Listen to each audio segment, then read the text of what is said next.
Jain Housing and Constructions presents Jain's Adarsh Avenue Premium Plots at Kundambakam from Rs 29 lakhs onwards.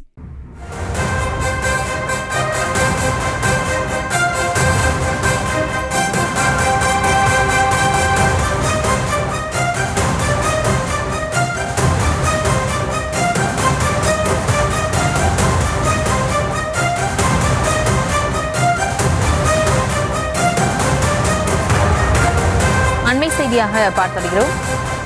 Madurai மேயரின் ராஜினாமாவுக்கு ஒப்புதல் வழங்கப்பட்டிருக்கிறது. அந்த அண்மை செய்தியை பார்த்திருக்கிறோம். மதுரை மேயர் இந்திராணியின் ராஜினாமாவுக்கு மாமன்றம் ஒப்புதல் வழங்கியிருக்கிறது. புதிய மேயரை தேர்வு செய்தது தொடர்பாக விரைவில் முடிவு செய்யப்படும் எனவும் தகவல் வெளியாகியிருக்கிறது. அந்த அண்மை செய்தியை பார்த்திருக்கிறோம். மதுரை மேயர் இந்திராணியின் ராஜினாமாவுக்கு மாமன்றம் ஒப்புதல் வழங்கியிருக்கிறது. துணை மேயர் தலைமையில் நடந்த கூட்டத்தில் இந்திராணியின் ராஜினாமாவுக்கு ஒப்புதல் வழங்கப்பட்டிருக்கிறது. மேலும் இவர்களோடு இணைகிறார் இந்த செய்தியாளர் பாலமுருகன். வணக்கம். மேலும் விவரம். நிச்சயமாக மேயர் ராஜினாமாவை தொடர்ந்து இன்று துணை மேயர் தலைமையில் மாநகராட்சியில் மாமன்ற அவசர கூட்டம் நடைபெற்றது. இதில் மேயர் ராஜினாமா கடிதத்தை ஒப்புதல் அளித்துள்ளார்கள். குறிப்பாக சொல்ல வேண்டும் என்று சொன்னால் 2022, 2023 ஆண்டுகளில் 150 கோடி வரி வசூல் முறைகேடு செய்தது மாநகராட்சி.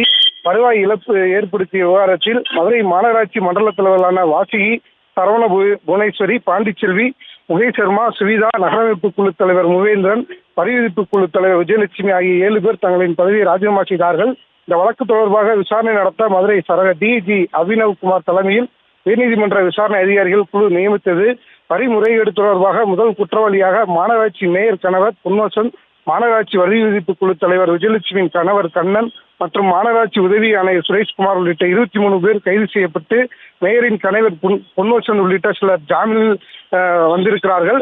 அதிகாரிகளின் பாஸ்வேர்டுகளை முறைகேடாக பயன்படுத்தி வரி வசூல் குறைப்பு செய்யப்பட்டது விசாரணையில் தெரிய வந்தது.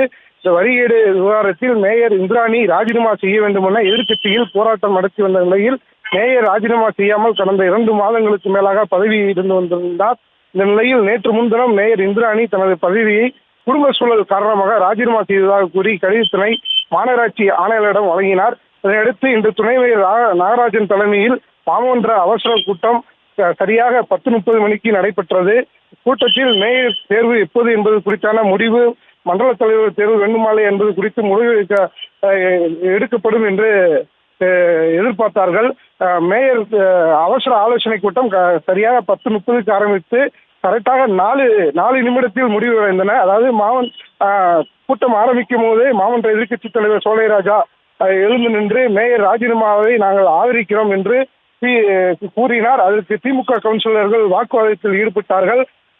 அதனை அடுத்து மதுரை மாநகராட்சி மேயர் இந்திராணி பொன்வசன் ராஜினாமாவுக்கு மதுரை மாநகராட்சி மாமன்றம் ஒப்புதல் அளித்துள்ளது என்று தெரிவித்தார்கள். அதனைத் தொடர்ந்து கூட்டம் சரியாக 10:30க்கு ஆரம்பித்து 4 நிமிடத்திலே முடிவடைந்திருக்கிறது. விவரங்களுக்கு நன்றி. Jain Housing and Constructions presents Jain's Adarsh Avenue Premium Plots at Kundambakam from Rs 29 lakhs onwards.